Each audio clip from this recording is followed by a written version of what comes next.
November 5th, 2003, all doubt of Ridgway's guilt was erased.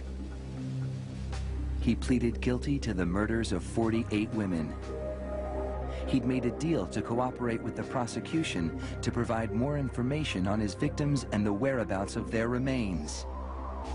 In doing so, he avoided a trial and possible death penalty.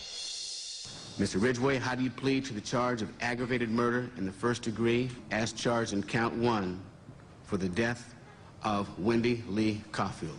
Guilty. How do you plead to the charge of aggravated murder in the first degree as charged in count 2? Guilty. Guilty. Guilty. It's like he didn't have any remorse at all for what he had done.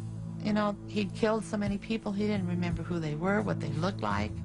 I just couldn't believe that somebody could kill all those people and not remember them. Neither could the angry relatives of his victims, who were invited to speak in court when Ridgway was sentenced to life without parole on December 18th, 2003. You had said your memory, when it comes to all of the women you took, was gone. Our memory is not.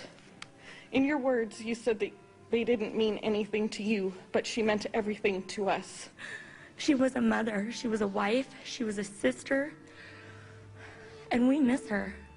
Gary Ridgway sat there stone-faced as victims' relatives damned him and mocked him. He's an animal. I wish for him to have a long, suffering, cruel death.